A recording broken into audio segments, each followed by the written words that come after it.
লালনের দেশ গাজায় শেষ, খাজার মজা একতারার সুর, কুলফির শৈশব, ইসলামী বিশ্ববিদ্যালয়ের গৌরব।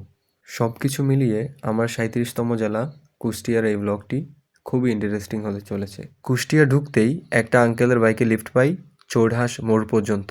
চৌড়হাঁস থেকে একটা ভার্সিটির বড় ভাইয়ের বাইকে লিফট পাই, যিনি ভার্সিটিতে আসতেছিলেন। ভার্সিটিতে এসে সুমনের বন্ধু মিশনুর হলে উঠি, সে থাকে হচ্ছে লালন শাহ হলে। আজকের রাতটা লালন শাহ হলে থাকা হবে। গতকাল রাতে ছিলাম ইসলামিয়া ইউনিভার্সিটির লালন শাহ হলের 436 নম্বর রুমে। এটা হচ্ছে সুমনের ফ্রেন্ড, সুমনের মাধ্যমে আসলে এখানে রেফারেন্স আসা আর কি। তো ভার্সিটিটা অনেক সুন্দর, আপনাদের যদি একটু ঘুরিয়ে দেখাই। তো চলুন শুরু করা যাক। এইটা হচ্ছে লালন শাহ হলের ডাইনিং, যেখানে রাতে খাবার খেয়েছিলাম। বন্ধুর সকাল সকাল ক্লাস আছে, তাই সে কোনোরকম মুখ ধুয়ে বের হয়ে গেল। এইটা হচ্ছে লালন শাহ হল, যেই হলে আমি রাতে থেকেছিলাম। হলের পাশেই একটা টং দোকান, যেই দোকানের চা না খেয়ে আপনি গরম পানি খেলে আরও ভালো লাগবে। তো যাই হোক, চার চেয়ে সিঙ্গারাটা বেশ দারুণ ছিল। এটা হচ্ছে ভার্সিটির বীরশ্রেষ্ঠ হামিদুর রহমান মিলনায়তন। বন্ধু মিশনুর সকালে ক্লাস থাকায় সে চলে যায়, আমি একা একা ভার্সিটিটা এক্সপ্লোর করতে থাকি। এটা হচ্ছে ভার্সিটির কেন্দ্রীয় শহীদ মিনার।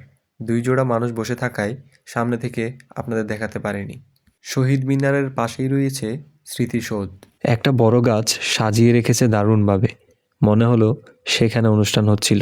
আমার কাছে দারুণ লেগেছে ভার্সিটির এই মসজিদটি। ভার্সিটির আঙিনা বেশ পরিষ্কার পরিচ্ছন্ন।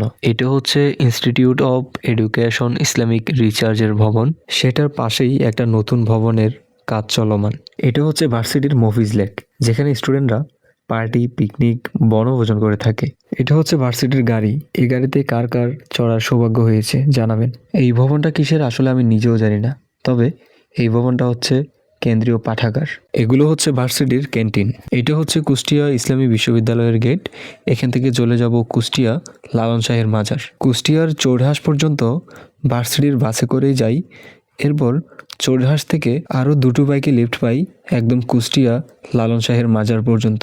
লালন শাহের মাজারে আসবো, পথে হচ্ছে আঙ্কেলের সাথে পরিচয় হয়। আঙ্কেল এনে হচ্ছে এখানে চা আপ্যায়ন করলো, আর সামনে হচ্ছে লালন শাহের মাজার, আর এখানে হচ্ছে বাজার। লালন শাহের বাজারে অনেক সুন্দর সুন্দর একতারার কালেকশন। আমার ইচ্ছে হয়েছিল কয়েকটা বাসায় নিয়ে আসতে, কিন্তু আমি অনেক দিনের ভ্রমণে বের হয়েছি, যার কারণে আনতে পারলাম না। আপনি যদি লালন শাহ এসে থাকেন, তাহলে কোন জিনিসটি বাসায় নিয়ে গিয়েছেন শোপিসে রাখার জন্য অবশ্যই জানাবেন। এটা হচ্ছে লালন শাহ গেট। আপনি যদি কুষ্টিয়া জেলা সদর থেকে লালন শাহ মাজারে আসতে চান, তাহলে আপনাকে 7.6 কিলোমিটার ভেতরে আসতে হবে। লালন শাহ মাজারে দেশি এবং বিদেশি শত শত দর্শনার্থী এখানে ভিড় করে। লালন শাহের মাজার বা লালনের আখড়া হচ্ছে বাউল সম্রাট লালনের কবরস্থান, এবং এই কবরকে কেন্দ্র করেই তৈরি হওয়া একটি মাজার। এই মাজারটি কুষ্টিয়া জেলার কুমারখালী উপজেলার ছেউড়িয়া নামক গ্রামে অবস্থিত। লালন শাহের মাজার এখানে একদিনে তৈরি হয়নি। 1890 সালের মৃত্যুর পর তার ভক্তরা এখানে ভিড় করতে থাকে। বহু দর্শনার্থী সমাগমের ফলে এই মাজারটির উৎপত্তি হয়েছে। 1963 সালে সেখানে তার বর্তমান মাজারটি নির্মাণ করা হয়, এবং তা উদ্বোধন করেন তৎকালীন পূর্ব পাকিস্তানের গভর্নর মোনায়েম খান।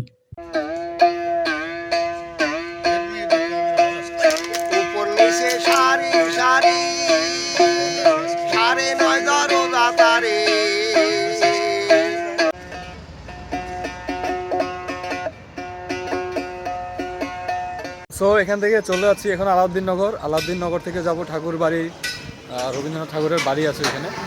তো এখানে কোনো লিফট পাচ্ছি না, কারণ হচ্ছে এলাকাটা একদম জনমানবহীন। দেখুন কিভাবে নারকেলের খোসা দিয়ে একতারা তৈরি করে। লালন শাহের মাজার থেকে পায়ে হেঁটে চলে আসি মেন রোডে।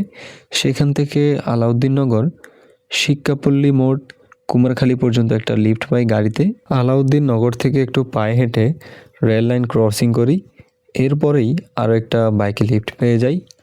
কুটিবাড়ি পর্যন্ত ভাই আমাকে লিফটে নিয়ে আসলো বাইকে করে। সো এখন কুটিবাড়ি ঢুকবো।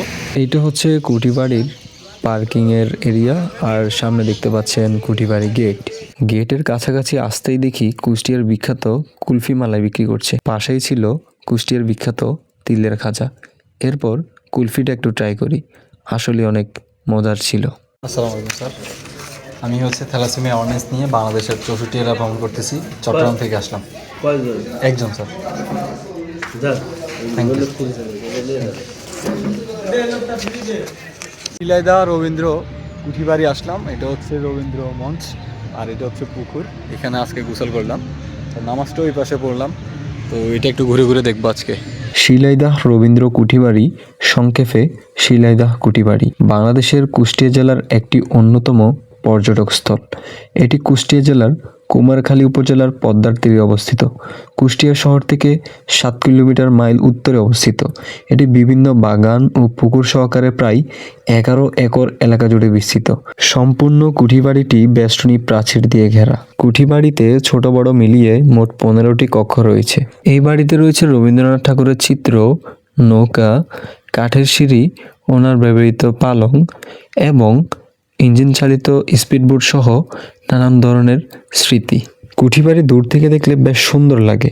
এটার সামনে একটা ছোট্ট পালকি রয়েছে, যেটা আমার কাছে দারুণ লেগেছে। একটা স্কুলের পিকনিক চলতেছে, তো আজকে হচ্ছে সেখানে গিয়ে ভাগ বসাবো। ঝিনাইদহ স্কুল আছে না, ঝিনাইদহ স্কুলের পিকনিক চলতেছে এখানে। ঝিনাইদহ একটা স্কুল থেকে এখানে হচ্ছে পিকনিকে আসছে। তো ওদের পিকনিকটা দেখে আমার স্কুল লাইফের কথা মনে পড়ে গেল। এখানে হচ্ছে টিকিট বিক্রি করতেছে। তো শহীদুল্লাহ স্যার হচ্ছে আমাদের জোর করে টিকিট দিত, ওদেরকেও নাকি জোর করে টিকিট ধরাই দিল। কুষ্টিয়ার লালন শাহ মাজার থেকে চলে আসছিলাম এখানে কুঠিবাড়িতে রবীন্দ্রনাথের। তো এখানে এসে হচ্ছে একটা স্কুলে পিকনিকে বসে গেলাম খাইতে। এখন চলে যাচ্ছি মেহেরপুরে। কোনো লিফট পাচ্ছি না, দেখতে পাচ্ছেন পিছনে একদম খালি, কোনো যানবাহন নেই। সো যানবাহন পেলে উঠে যাব। আর ওইখানে একটা টিচারের ব্যবহার খুব ভালো লাগছে। ঝিনাইদহ জেলার কালীগঞ্জ উপজেলা থেকে আসলো ওরা। খুব ভালো লাগলো আসলে, আমাকে বসিয়ে সোনামণি বাবু খাও এভাবে, মানে এই আচরণটা আসলে আমি কোথাও পাই নাই। যাই হোক, চিরস্মরণীয় হয়ে থাকবে এই তারিখটা, এই দিনটা। তো এখন চলে যাবো ইনশাল্লাহ, যদি লিফট পাই। ট্রাক আসতেছে, দেখি আমাকে নেয় কিনা ট্রাকটা। যাওয়া যাবে? দাঁড়াইছে দাঁড়াইছে দাঁড়াইছে।